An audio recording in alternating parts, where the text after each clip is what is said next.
வணக்கம். இது தமிழ் டயலாக் 2.0. இன்னைக்கு நல்ல வேளைங்க அந்த டாஸ்க்கு முடிஞ்சிருச்சுங்க. டாஸ்க் முடிஞ்சிருச்சு அப்படின்னதும் பார்த்தீங்கன்னா, அவங்க எல்லாம் எவ்வளோ ரிலீஃப் ஆனாங்களோ, அத விட அதிகமான ரிலீஃப் பார்த்த நமக்கு, இன்னும் அவ்ளோ இரிட்டேட்டா இருந்தது. அதில லைவ்லாம் நெறைய பார்க்கும்போதெல்லாம், "எவ்வளோ நேரம்டா இதையே ஓட்டிட்டு இருப்பீங்க?" அப்படின்னு தான் சொல்ல தோணுச்சு. ஆனா, இன்னைக்கு எபிசோட்ல பார்த்தீங்கன்னா, எண்டுல வாய்ஸ் ஓவர்லாம் குடுப்பாங்கல்ல, அவங்க நம்ம மனசுல என்ன விதைக்க விரும்புறாங்கன்னா, சாதுரியமா பண்ணிட்டாரு. யாரு? இந்த பல்லக்க வந்து தூக்கி வச்சுக்கிட்டாங்கல்ல. அத வச்சுக்கிட்டே ரொம்ப இழுன்னு இழுத்துட்டு இருந்தார்ல தீபக். அது வந்து சாதுரியமா பண்ணிட்டாரு அப்டின்லாம் சொல்றாங்க. அப்படியா தோணுச்சு உங்களுக்கு? எனக்கு அப்படி தோணவே இல்ல. மஞ்சரி பார்த்தீங்கன்னா, நைட்டே அங்க இருக்கிற ஆபரணங்கள எடுத்துட்டு போறாங்க. இதுல ஜாக்லின் ஒண்ணு எடுத்து வச்சிருக்கிறாங்க. இப்ப அங்க காலையில பேசம்போது சௌந்தர்யா தான் ஆரம்பிக்கிறாங்க. "கேப்டன் நீ டாஸ்க் இல்லாத போது நீ எடுத்தன்னா, அது வந்து கேப்டனா திருடுனதா ஆயிடும்." அப்படின்னு சொன்னதும் அவங்களுக்குள்ள குழப்பமாயிடுது. "இல்லையே நான் அவங்க பொருள எடுத்தா தானே கேப்டனா எடுத்ததாகும். நான் வந்து நம்ம பொருள தானே எடுத்துட்டு வந்தேன்." அப்படின்னு அவங்க சொல்றாங்க. "எல்லாமே திருட்டு தான்." அப்படின்லாம் ரொம்ப நல்லவங்க மாரி சவுண்ட் பேசிட்டு போறாங்க. சவுண்டுக்கு இது அவங்க பண்ணும்போது அதெல்லாம் தெரியாது. மத்தவங்க பண்ணும்போது மட்டும் தான் அதுக்குள்ள இருக்கிற லாஜிக்லாம் தெரியும். அறிவுலாம் ஆன் ஆயிடும். முத்துக்குமரன் கூட சொல்லியிருக்காருல்ல. அவங்க வந்து அப்பப்ப ஆன் ஆஃப் கேம் ஆடுறாங்க அப்படின்னு சொல்லிட்டு. ஸோ அதான் சவுண்டு. சவுண்டு இப்படி சொன்னதும் பார்த்தீங்கன்னா, எடுத்துட்டு போய் வச்சிடலாம் அப்படின்னு சொல்லிட்டு எடுத்துட்டு போய் வச்சிடுறாங்க. அதேபோல வந்து ராஜகுரு அந்த பக்கம் இருக்கிறார்ல, ரயானா கூப்பிட்டு ஒத்துக்கிறாங்க. எல்லாம் திருப்பி குடுத்தாச்சு அப்படின்னு சொல்லிட்டு. அதே நேரத்தில இவங்க பொருளு செங்கோலையும் எடுத்துட்டு போய் திருப்பி குடுத்துடுறாங்க. ஃபர்ஸ்ட்லேருந்து ஆரம்பிப்போம் அப்படின்னு சொல்லிட்டு. பரவாயில்லையே! சூப்பரா ஆரம்பிக்குதே! அப்படின்னு பார்த்தா, அடுத்து தான் வருது மெயின் பஞ்சாயத்து. அந்த பல்லக்கு வருது. பொதுவானது 2 நாட்டுக்கும் சொந்தமானது அப்படின்னு சொன்ன பிறகு, இங்கிருந்து எடுத்துட்டு போறாங்க. முதல்ல எடுத்துட்டு போறது அதுல ஒரு சாதுரியம்னு சொல்லலாம். அங்க ராணி வர லேட் ஆச்சு. எடுத்துட்டு போனாங்க. போயிட்டு அத போய் வச்சுக்கிட்டு நான் குடுக்க மாட்டேன், குடுக்க மாட்டேன், குடுக்க மாட்டேன் அப்படின்னு சொல்லிட்டு, அதுக்கு வந்து இந்த மன்னிப்பு கேளுங்க, இத பண்ணுங்க, திருக்குறள் சொல்லுங்க அப்படின்னாங்க. சரி முடிச்சு விடுப்பா அப்படின்னா, அதுக்கப்புறம் இழுன்னு இழுத்துட்டு போயிட்டே இருக்கிறாரு. எபிசோட்ல பார்க்கும்போதே அவ்வளோ லேக்கா இருக்குல்ல. அதெல்லாம் லைவ்ல பார்த்தா எவ்வளோ கடுப்பா இருந்தது தெரியுங்களா அது? பயங்கர மோசம். இப்ப இவ்ளோ தூரம் ரீஸ்டார்ட் பண்ணலாம் கேம. நைட்டு சாச்சனா திருடுனது தப்பு அப்படின்னு சொல்ட்டாங்க. அத வந்து குடுத்து மாத்திக்கிட்டாங்க. இப்ப குடுத்துட்டு திருப்பி குடுத்துட்டு ரீஸ்டார்ட் பண்ணலான்னு வரும்போது, ரெடி ஆவறதுக்கு முன்னாடியே சாச்சனாவுடைய வால திருட்டு போறது. அது யார் எடுத்திருப்பாங்க? ஒரு வேள ஜாக்லினா இருக்குமோ? அப்படிங்கிற அந்த டவுட் இருக்கு. ஜாக்லின் ஒற்றனா என்ன பண்ணாங்க? ஜாக்லின் ஒற்றனுங்கிறத கடைசி வரை பெண்கள் டீம் கண்டுபிடிக்கவே இல்ல. அது நல்ல விஷயம் ஜாக்லினுக்கு. பட் அவங்க என்ன பண்ணாங்கன்னு இருக்குல்ல. நான் ஒரு கிளிப்ல பார்த்தேன் ஒரே ஒரு விஷயம். ஒரு இன்ஃபர்மேஷன வந்து ரயான் ஜெஃப்ரி கிட்ட வந்து கடத்துறாங்க. அது சென்டர் பிளேஸ் கோட் இருக்குல்ல, அங்கிருந்தே கடத்துறாங்க. ஒரு டிராமா பண்ணி கடத்துனாங்க. சூப்பரா பண்ணாங்க. அதுதான் பண்ணியிருக்கணும். அந்த பக்கம் சிவகுமாரும். அதுக்கப்புறமா வருவோம். அவர் தான் மெயின் ஹீரோ. இந்த காமெடி ஸ்கிரிப்ட்ல. ஸோ, இப்ப ஜாக்லின் வந்து அந்த ஒரு விஷயம் தான் பண்ணாங்க. அது எபிசோட்ல கூட வரல அப்படின்னு நெனைக்கிறேன். அப்படி அவங்க என்ன பண்ணாங்க? எதுவுமே பண்ணலையா? இல்ல பண்ணதெல்லாம் ஹைட் பண்ணி வச்சு குறும்படமா போடலாம் அப்படின்னு சொல்லிட்டு இவங்க வெயிட் பண்ணிட்டு இருக்கிறாங்களா? அப்படின்றத பொறுத்திருந்து தான் பார்க்கணும். ஸோ, தீபக் பண்ணதெல்லாம் வந்து சுத்தமா எனக்கு பிடிக்கவே இல்ல. அதேபோல வந்து டாஸ்க் ஆரம்பிச்சிருச்சு அப்படின்னு சொல்லிட்டு முன்னாடி ரயான் கிட்ட மஞ்சரி வந்து சொல்ட்டாங்கல்ல, ரீஸ்டார்ட் பண்ணலாம், ஃப்ரெஷ்ஷா ஸ்டார்ட் பண்ணலான்னு. அப்ப கேம் ஆரம்பிச்சதுக்கு அப்புறம் பண்ணியிருந்தாங்கன்னா, எல்லாரும் உள்ள இருக்கும்போது அந்த அரசவை ஏரியா இருக்குல்ல, அந்த இடத்துல வந்து ப்ளே நடந்திருந்துன்னா சூப்பரா இருந்திருக்கும். அங்க பெரிய சவால் இருந்திருக்கும் எடுக்கிறதுக்கு. ஆட்கள்லாம் பார்த்துட்டு இருப்பாங்க. அப்ப எடுக்கிறது தான் சவாலே தவிர, ஆட்கள் ரெடி ஆவாத போது, இல்ல கிரவுண்டுக்குள்ளே வராத போது, நான் ஜெயிச்சுட்டேன், ஜெயிச்சுட்டேன் அப்படின்னு சொல்றதுல ஒண்ணுமே கிடையாது. ஸோ அதெல்லாம் செம்ம இரிட்டேட்டா தான் இருந்தது. அந்த கான்செப்ட் எப்படா முடிப்பீங்க அப்படின்னு தான் நமக்கு சொல்ல தோணுச்சு. ஒரு வழியா கடைசியா எடுத்துட்டு வந்து ஓகே அப்படின்னு சொல்லிட்டு திருப்பி குடுத்தாங்க. இதுல அவங்க பழி வாங்குறாங்க. இதுல சாச்சனா ஒண்ணு பண்ணாங்கல்ல, சாச்சனா எப்பவுமே கத்தம்போது நமக்கு கடுப்பா இருக்கும். இந்த இடத்துல வந்து மன்னிப்பு கேட்கணும். அ அந்த பக்கம் முத்துவையும், ஆனந்தையும் புடிச்சு வச்சிருக்கிறாங்க, பெண்கள் டீம். இந்த பக்கம் வந்து பல்லக்கு எடுக்கிறதுக்காக வந்தாங்க ஜாக்லின், அவங்க வர்ஷினி இவங்கலாம் வந்தாங்க சவுண்ட் எல்லாம். இப்ப இவங்கள வந்து நீங்க அனுப்புங்க, நான் அவங்கள அனுப்புறேன் அப்படின்னு சொல்லிட்டு பல்லக்க குடுங்கன்னா முடிஞ்சு போச்சு. அத விட்டுட்டு நீங்க வந்து அங்க மன்னிப்பு கேட்கணும்ன்றதெல்லாம் பார்த்தீங்கன்னா, அவங்கள இரிட்டேட் பண்றது தான். நெறைய இடத்துல தீபக் உடைய ஈகோ தான் ப்ளே பண்ணதா நான் பார்க்குறேன். நிச்சயமா தீபக்கு இந்த வாரம் சம்பவம் இருக்குன்னு நெனைக்கிறேன், விஜேஎஸ் கிட்ட. ஏன்னா, அவரு இத ரசிச்சிருக்க மாட்டாரு. ஏன்னா இதுவரை விஜேஎஸ நம்ம பார்த்ததுல புரிஞ்சுகிட்டது, நிச்சயமா தீபக்க வச்சு செய்ய போறாரு. போன வாரம் தான் சொல்லிட்டு போனாரு, ஈகோலாம் எடுத்துட்டு வராதீங்க, விளையாடுங்க அப்படின்னு சொல்லிட்டு. இங்க விளையாடல. தீபக் குறிப்பா சொல்லணும் அப்படின்னா, ஆரம்பத்தில முத்துக்குமரனும், ரயானும் கூட வேணான்னு சொன்னாங்க. அதுக்கப்புறம் அவங்களும் கூட்டு சேர்ந்துக்கிட்டு பார்த்தீங்கன்னா, ஃபுல்லா மார்க் பண்ற மாரியே தான் போயிட்டு இருந்தது. அதுல ஒண்ணுமே இல்லல்ல. அந்த கவுண்டர் போட்டு, கவுண்டர் போட்டு அதுல ஒண்ணும் கிடையாதுல்ல. இத அழகா ஜாக்லின் வந்து ஸ்கோர் பண்றதுக்கு யூஸ் பண்ணிக்கிட்டாங்க. ஒண்ணா மன்னிப்பு கேளு, கால்ல விழுன்றீங்க. கால்ல விழுந்துன்னே இருக்கணுமான்னாங்கல்ல. கால்ல விழ சொல்ல, போன டாஸ்க்ல இவங்க கால்ல விழுந்துட்டு போனாங்கல்ல தீபக் கிட்ட. அந்த கடுப்பு ஆல்ரெடி உள்ள இருக்கு. ஸோ, அதனால வந்து அத கன்டின்யூ பண்ணிட்டாங்க அப்படின்னு தான் பார்க்கணும். ஸோ, இப்ப ஜாக்லின் அந்த ஒற்றர்கள் அப்படின்னு சொல்ற அந்த கான்செப்ட் வந்து பார்த்தீங்கன்னா, அது சூப்பரான இடம் அது ப்ளே பண்றதுக்கு. முத்துக்கு குடுத்துருந்தாங்கன்னா பிச்சு அடிச்சிருப்பாப்படி. ஆனா அத வந்து சிவா குடுக்கலாம். காரணம் அந்த சவுண்ட் அக்கா, மஞ்சரி, அப்புறம் இன்னும் இவங்க கூட நெனைக்கிறேன். சாஷனா கூட நெனைக்கிறேன். தர்ஷிகா கரெக்ட்டா சொன்னாங்க. கண்டுபிடிச்சிருவாங்க முத்துவ நம்ம எடுப்போம். முத்து தான் மூலகாரன். அவன தான் நம்ம எடுப்போம் அப்படின்னு சொல்லிட்டு இவங்க நம்புவாங்க. கண்டுபிடிச்சிருவாங்க. பட் அது பரவால்ல. நமக்கு இன்ஃபர்மேஷன வந்து பாஸ் பண்றது, நமக்கு தேவையான விஷயங்கள செய்றதுல அவரு சூப்பரா பண்ணுவாரு. எடுத்துக்கலாம் அப்படின்னாங்க. அத வுட்டுட்டு இவங்க என்னவோ பெரிய சஸ்பென்ஸ் வைக்கிறோம் அப்படின்னு சொல்லிட்டு, சிவாவ புக் பண்ணாங்க. சிவா பண்ணதெல்லாம் பார்த்தோம்ல. முதல் முறையே கண்டுபிடிச்சுட்டாங்க சிவாவ. கடைசி வரையும் பார்த்தீங்கன்னா, இதுல சௌந்தர்யா வேற தனியா கூட்டு போயிட்டு ஒரு லவ் ட்ராக் வேற அவரு ட்ரை பண்றாரு. என்னன்னா, "உனக்கு பயங்கரமான ஸ்பேஸ் குடுக்குறேன்." இவருக்கே ஸ்பேஸ் இல்லங்க. பயங்கரமான ஸ்பேஸ் குடுக்குறேன். என்ன உன்கிட்ட தான் எல்லா முக்கியமான விஷயம் சொல்ல சொல்லியிருக்கிறேன். நம்ம லவ் ட்ராக் ஒண்ணு இதுல பண்ணலாம். இதுல நான் தான் உன் ஒட்டுறேன்னு தெரியுமா? அப்படின்னும்போது சவுண்டு சொன்னாங்கல்ல. ஆமா தெரியும் அப்படின்னு. தெரியும். அந்த சவுண்டு போட்ட கவுண்டர்லயே அந்த இடத்துல தான் நான் சிரிச்சேன். நிஜமாவே. ஆமா தெரியும் அப்படின்னாங்கல்ல. ஸோ இது வந்து என்னவோ பெரிய ஒரு சிதம்பர ரகசியம் அப்படின்னுவாங்கல்ல. அந்த மாரி ஒரு சீக்ரெட் மாரி பார்த்தீங்கன்னா, இவரு குடுத்த பில்டப்லாம் இருக்குல்ல, அதெல்லாம் வேற ரகம். செம்ம. எண்டுல கூட ஏற்கனவே போட்ட கவுண்டர் தான். பட் எண்டுல ஒரு கவுண்டர் போட்டார்ல அருண். வேற லெவல். மொக்க குழந்தைய வந்து இதுவரை நம்ம கலாய்ச்சுக்கிட்டே இருந்தோம். பட் அருணுடைய இந்த போர்ஷன் இருக்குல்ல, அது நிஜமாவே பயங்கரமா சிரிக்கிற மாரி தான் இருந்தது. நீ ஒற்றன்னா நடிக்கணும். நீ ஒற்றனா நடிக்கலடா. நீ ஒற்றன் நம்புறோம்ன்னு சொல்லிட்டு நாங்கலாம் நடிச்சுட்டு இருந்தோம் அப்டின்னார்ல. ஸோ அது செம்ம சிரிப்பா இருந்தது இது. இந்த பக்கம் ஜாக்லின் வந்து நம்ம ஒரு இன்ஃபர்மேஷன குடுத்தத பார்த்தோம். அடுத்து என்ன பண்ணாங்கன்னு தெர்ல. இப்ப உதாரணத்துக்கு இவங்க பல்லக்க வச்சு கேம் ஆடுனாங்க. ரொம்ப வெறுப்பேத்துனாங்க. இப்ப அவங்க வந்து வேற டாஸ்க்காக வெளிய போயிருக்கிறாங்க. ஜெஃப்ரி, விஷால் தான் இருக்கிறாங்க. இப்ப பெண்கள் டீம் போயிட்டு அங்க இருக்கிற சேர் எல்லாம் தூக்கிட்டு வந்துடுறாங்க. சிம்மாசனத்தையே தூக்குறோம்டா அப்படின்னு சொல்லிட்டு தூக்குனாங்க. அதெல்லாம் சிரிப்பா தான் இருந்தது. தூக்குனது. சிம்மாசனத்த மட்டும் தூக்கியிருக்கலாம். இவங்க எல்லா பொருளுமே தூக்குறோம்டா அப்படின்னு சொல்லிட்டு மூட்டை முடிச்சு எல்லாம் காலி பண்ற மாரி எடுத்துட்டு போய் ரூம்ல போட்டாங்க. போம்போது எல்லாத்தையுமே எடுக்கிறோமே, இது கரெக்ட்டா மொத்தமா ஸ்பாயில் பண்ற மாரி இருக்கா? அப்படிங்கிற டவுட் வந்து பார்த்தீங்கன்னா, மஞ்சரிக்கு வந்துருச்சு. இப்ப இத கேட்டதும் ஏன்னா அவங்க கேப்டனாவும் இருக்கிறாங்க, தளபதியாவும் இருக்கிறாங்கல்ல. இது என்ன பண்றது? இது கரெக்ட்டா? தப்பா? அப்படின்னு சொல்லிட்டு பயங்கர குழப்பம் இருக்கு அவங்களுக்குள்ள. முத்துக்கும், அவங்களுக்கும் அதான் வித்தியாசம். 2 பேருமே தெளிவா பேசுறாங்க. சில ஆர்குமெண்ட்ல கரெக்ட்டா பாயிண்ட்ட வைக்கிறாங்க.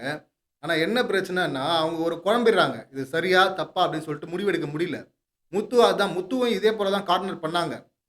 ஆரம்பத்திலாம் பார்த்தீங்கன்னா, பெண்ணுன்னு சொல்லாதீங்க. பெண்களுக்காக மகளிருக்காக அப்படின்லாம் பேசாதீங்க முத்து. அப்படின்லாம் ஜாக்லின் கூட சொல்லியிருக்கிறாங்க.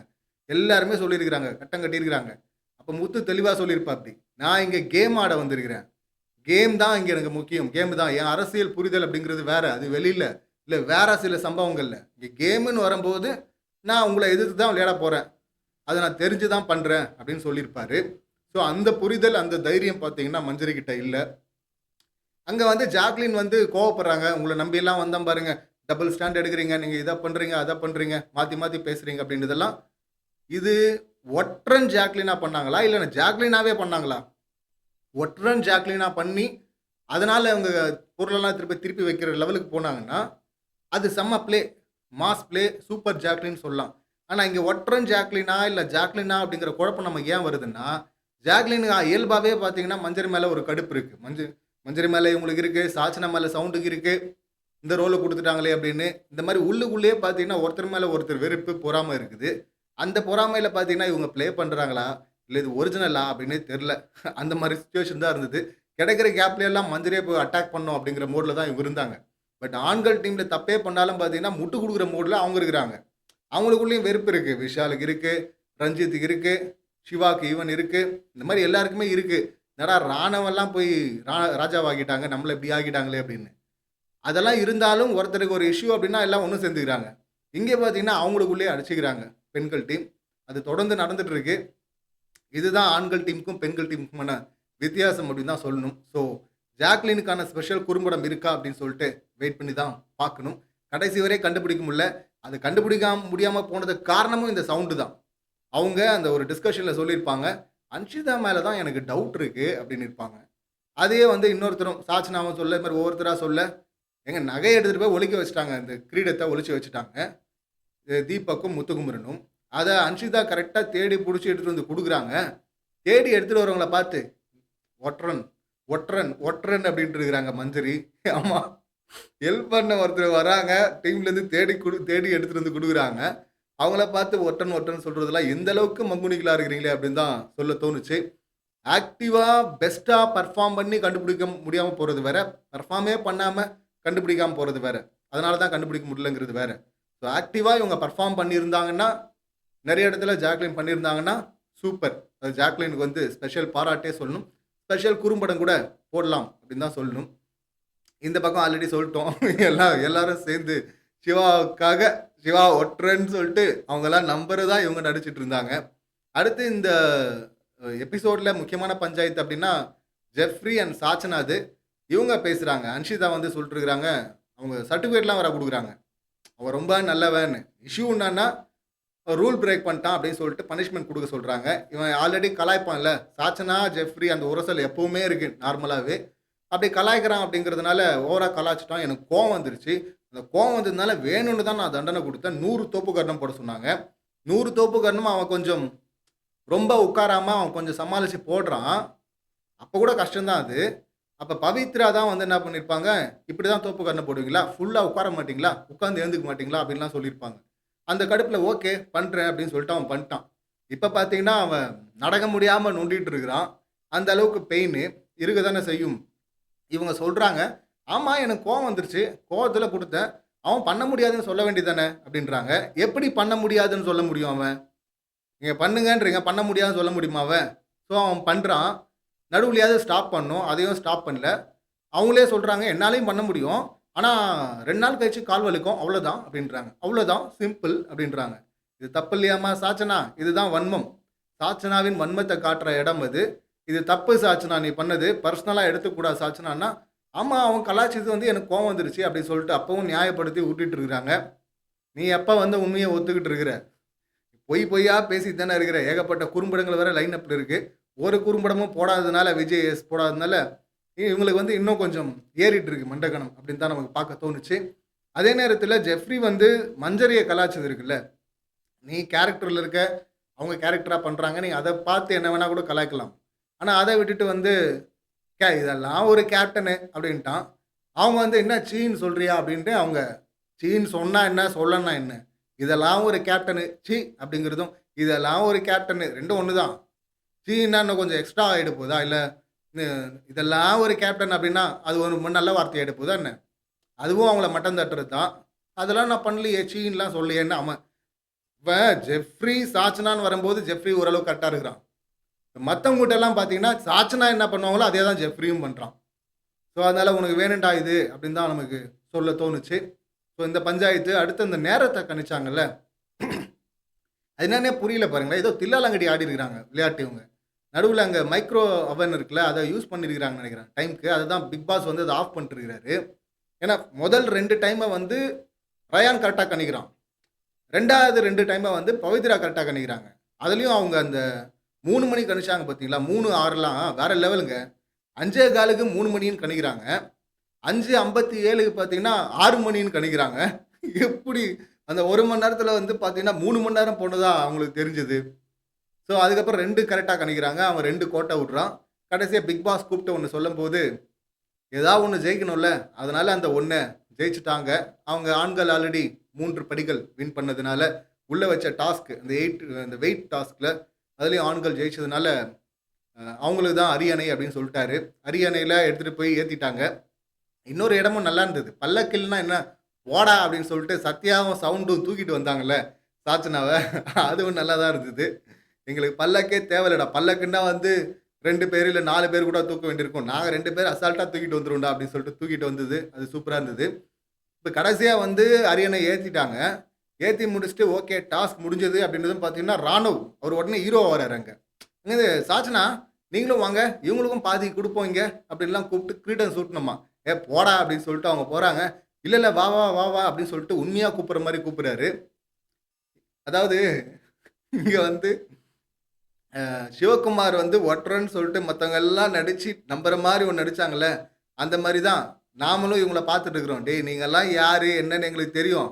நீங்கெல்லாம் நடிக்கிறது ரொம்ப சூப்பர் அப்படின்னு சொல்லிட்டு விஜய்ஸும் அப்படிதான் நடிச்சிட்டு இருக்கிறாரு.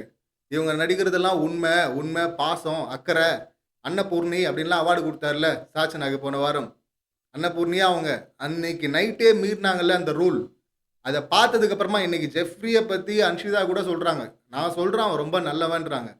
அன்னைக்கு அந்த நைட்டு இருட்டு கடை பிரியாணி செய்றத மட்டும் நம்ம பார்க்கலன்னா, நான் பார்க்கலன்னா, அன்ஷிதாவ இன்னைக்கு பாராட்டியிருப்பேன். அன்ஷிதா சொல்றாங்க, அன்ஷிதா கரெக்ட்டா பேசுறாங்க, ஜென்யூனா பேசுறாங்கன்னு. அத பார்த்தது அந்த ரூல் பிரேக்க பார்த்ததுலேருந்து அன்ஷிதா உருட்டுறதெல்லாம் உருட்டாவே இருக்கு. நீங்க உருட்டுங்க. நீங்க ரொம்ப நல்லவங்கன்னு நாங்களும் நடிக்கிறோம். நடிக்கிறோம். நம்பல அப்படின்னு தான் சொல்லணும். ஏன்னா, பல்லக்கு வந்து குடுக்க மாட்டேன்னு சொல்லிட்டு அவ்வளோ நேரம் இழுத்துன்னுக்குறாங்க. அரை நாளுக்கு மேல அந்த பிரச்சனை போயிட்டு இருக்கு. அப்ப ராஜா ராணவ் தானே, அதெல்லாம் இல்லங்க பல்லக்க குடுங்க அப்படின்னு சொல்றதுக்கு எவ்வளோ நேரம் ஆகப்போகுது? அங்க பல்லக்க குடுக்க மாட்டாரா இவரு? இவரு டாஸ்க் முடிஞ்சதுக்கு அப்புறம் பார்த்தீங்கன்னா, அந்த ஸ்டேஜ் நாட்ட வந்து ஸ்க்ரீன வந்து ஷேர் பண்றாராமா. சாச்சனாவோட. "டேய் உருட்டு, உருட்டுறா" அப்படின்னு தான் நமக்கு சொல்ல தோணுச்சு. கிடைக்கிற கேப்ல எல்லாம் நான் ரொம்ப நல்லவன்னு ஒரு வேஷம் போடுறீங்கல்ல, வேற லெவல். நீங்கெல்லாம் ஒரு சிவகுமார் தான். நாங்கெல்லாம் உங்க டீம்ல இருந்த ஆண்கள் டீம் தான் அப்படின்னு தான் சொல்லணும். ஏன்னா நீங்க நடிங்க. நாங்க நம்புற மாரியே நாங்க நடிக்கிறோம் அப்படின்னு தான் சொல்லணும். ஸோ இன்னைக்கு எபிசோட பத்தி சொல்லணும்னா இவ்வளோதான். எனக்கு ஹைலைட்டா இருந்தது சிவகுமார் போர்ஷன் தான். இது ஒரு காமெடி படம். இந்த ஒட்டுமொத்த காமெடி படத்துலயும் மொக்க வாங்கினது அவரு தான். ரசிக்கிற மாரி இருந்த ஒரே போர்ஷன் அது மட்டும் தான் சொல்லணும். வேற எதுவும் மாஸா, சூப்பர் அப்படின்லாம் சொல்ற மாரி எதுவுமே இல்ல. ஸோ இன்னைக்கு எபிசோட் சம்மந்தமான என்னுடைய கருத்துக்கள் இவ்வளோதான். நீங்க ஏதாவது சொல்லணும்னு நெனச்சா உங்க கருத்துக்கள கமெண்ட் பண்ணுங்க. மீண்டும் அடுத்த வீடியோல சந்திக்கலாம். நன்றி. வணக்கம்.